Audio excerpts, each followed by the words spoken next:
ఆ ఫైట్ వల్లే కదా మీరు జైలుకి వెళ్ళారు. వెళ్తాను సార్, ఇంకా 1000 సార్లు అయినా జైలుకి వెళ్తాను. జైలుకు భయపడేవాడు జైలు సార్. జైలు అంటే ఏంటి సార్? ఫస్ట్ 74 రోజుల చైతన్య నారాయణ హాస్టల్ లాంటిదే సార్ అది కూడా. దానికి రెసిడెన్షియల్ హాస్టల్ లెక్క, దానికి దీనికి పెద్ద. ఫస్ట్ 74 రోజులు పోయినా, 74 తర్వాత 28 రోజులు, 28 రోజుల 28 సెంచరీ దాటింది sir. Okay, century 102 not out. అది జైలు జీవితం సార్. ఈ అన్ని అంశాల గురించి ఫైట్ చేస్తూ ఉంటాను. మీ మానసిక పరిస్థితి ఏంటి జైలు జీవితంలో? మానసిక పరిస్థితి ఏంటి సార్? నేను లైబ్రరీని విపరీతంగా యూజ్ చేసేటాను సార్. ఓకే, లైబ్రరీలో విపరీతమైన పుస్తకాలు. నేను ఒక క్షణం కూడా వెయిట్ చేయకపోతుంటే, బుక్స్ విపరీతంగా బుక్స్ తెచ్చుకొని చదువుతుంటే, లైబ్రరీ నుంచి తెప్పించుకుంటుంటే, బయట నుంచి బుక్స్ కూడా. సో ఇలాగ మీకు అలవాటు అయిపోతే ఇంకా బయట లైబ్రరీకి వెళ్ళరేమో? అట్లానే లేదు సార్, అట్లానే సార్. ఇప్పటికి కూడా నేను కరెక్ట్గా 4:30కి నిద్రలేస్తా సార్. ఓకే, 4:30కి నిద్రలేస్తా. ఖచ్చితంగా అప్పటి వరకు ఉన్న అప్డేట్ మొత్తం తెలుసుకుంటా సార్. వార్తలు ఏ పేపర్లు ఏం కథ, ఇవాళ ఏం జరిగింది ఖచ్చితంగా తెలుసు ప్రపంచంలో. నేను 2 గంటలకు నిద్రపోయినా 4:30కి లేస్తా సార్. అవునా? 100%.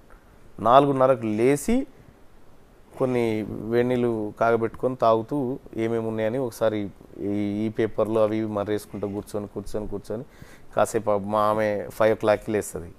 కాసేపు ముచ్చట పెట్టుకుంటా, అది చేసుకుంటా, ఇక ఈ అన్ని వ్యవహారాలు చేసుకుంటా 4:30కి లేచి న్యూస్ అప్డేట్ అవుతుంది సార్ నేను ఖచ్చితంగా. అంటే ఏం జరిగింది, వార్తలు ఈయన ఎందుకు ఇట్లా రాసిండు, ఆయన ఎందుకు ఇట్లా రాసిండు, సేమ్ వార్త, ఇట్లా కొంత అనాలిసిస్ అంతా ఆ టైంలో పీస్ఫుల్గా ఉన్నప్పుడే నేను చేసుకుంటాను సార్. బయట ఉన్నప్పుడు ఏం తెలుసుకున్నారు? అక్కడికి వెళ్ళిన తర్వాత ఏం తెలుసుకున్నారు? ఎక్కడికి సార్? జైలుకి వెళ్ళిన తర్వాత ఏం తెలుసుకున్నారు? అంటే జైలుకి వెళ్ళిన తర్వాత కూడా జైలు ఖైదీల హక్కుల గురించి తెలుసుకున్నా సార్. జైలు ఖైదీల హక్కుల ఏమున్నది సార్ జైలు అంటే? బహుశా మీరు పోయి ఉండరు. నేను వెళ్ళాను చిన్నప్పుడు వెళ్ళారా? అంటే మీకు అంటే ఆ జైలు అంటే ఈ ట్విస్ట్ మీకు తెలియదు కదా? నాకు తెలియదు. నేను చిన్నప్పుడే వెళ్ళారా? నాకు తెలియకుండా అప్పుడు ట్రంకాలు ఉండే కదా ఫోన్. అవునవును. సరదాగా ఫ్రెండ్స్ ఎవరో ఫోన్ చేసి నేను గబ్బర్ సింగ్ డైలాగ్ చెప్పేవాడిని. సో ఆ టైం ద్వారా హిందీలో మాట్లాడరా అన్నారు. నేను ఒక నవ్వి హిందీ ఇతనా లేకే నేతో దాల్ దేతా అన్నాడు. బాబోయ్ ఎవడో ఫోన్లో నన్ను బెదిరించాడని చెప్పి ఆయన రిపోర్ట్ చేశారు. అయితే మా ఇంటికి పోలీసు వస్తే చిన్నప్పుడు మా ఫాదర్ అడిగారు ఏంటండి అని. ఇలాగా అలీ అంటే ఎవరు, మీ అబ్బాయిని పిలవండి అన్నారు.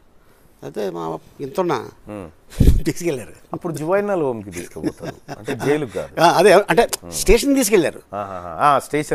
స్టేషన్లో తీసుకెళ్లారు, కూర్చోబెట్టారు. తర్వాత మా మదర్ మార్నింగ్ వచ్చి పిల్లోడు తెలియదు అని చెప్పి, తర్వాత నేను జైలుకి ఒక స్పీచ్ ఇవ్వడానికి వెళ్ళాను ఖైదీలకి. అంటే ఇన్స్పిరేషన్, శనికి ఆవేశం ఒక మానసిక మనిషికి ఇంత దూరం తీసుకొస్తుంది. అది చేసే ముందు ఒక్కసారి ఆలోచించండి. ఎందుకంటే మీ కుటుంబం మీకోసం ఎదురు చూస్తుంది. మీ అమ్మ, మీ అక్క, మీ చెల్లి, మీ భార్య ఇలాగా అని చెప్పి అందరికీ చెప్పడం జరిగింది. సో అందుకోసం ఆ రోజున కలెక్టర్ గారు వెళ్ళారు చంచల్గూడ జైలుకి, వెళ్ళి చెప్పడం జరిగింది. అండ్ చాలా అంటే అక్కడ ఉన్నోళ్ళు కూడా వాళ్ళు చక్కగా మాకు తయారు చేసిన బిస్కెట్లు, కేకులు అవన్నీ మాకు పెట్టారు. మేము తిన్నాం కూడా.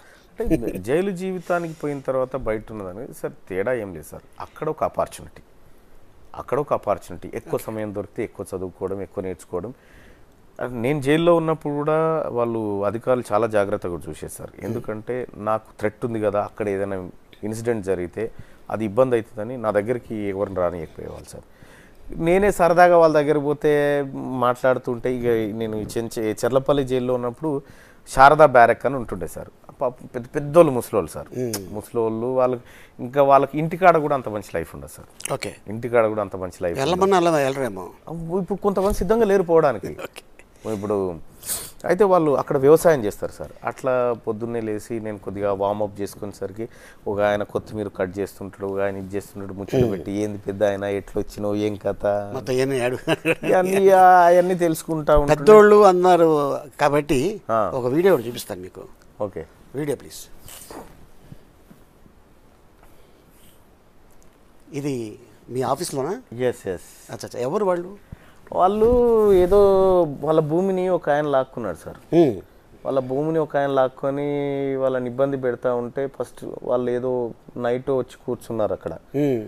అంటే మన ఆఫీస్ కాడికి నైట్లో వస్తుంటారు సార్, మంచిర్యాల తర్వాత దూరం నుంచి వస్తారు కదా, తెలుసుకొని వచ్చి ఆ మెట్ల దగ్గర కూర్చుంటారు సార్. వాళ్ళకు చూపించి వాళ్ళకు మా ఇంటి నుంచి మా మిస్సెస్ పంపిస్తే ఒక 2-3 సరిపడా పంపిస్తుంది, నేను ఒక్కరిని తినను. ఓకే, అప్పుడు వీళ్ళని పిలుచుకొని తిని పెద్ద ఆయన అని తినుకుంటా మాట్లాడి అన్నట్టు అది ఆ ఫోటో అది. ఈ పెద్దవాడి ఈ పెద్ద ఆవిడ కాలు ఇరిగిపోయింది సార్, ఈమెకి ఏదో అయింది. ఓకే. కాలు ఇరిగిపోతే అప్పుడు నా పైన కేసులు పెడతా ఉంటే ఆమె చాలా సీరియస్ అవుతా ఉంది. అంటే నేను ఆమె నన్ను బాగా అభిమానిస్తుంది, బహుశా పెద్ద ఆమె ఏడు ఉంటుందో తెలియదు, ఒక వీడియోల రూపంలో చూసి ఆమెను కలవలేదు. ఓకే.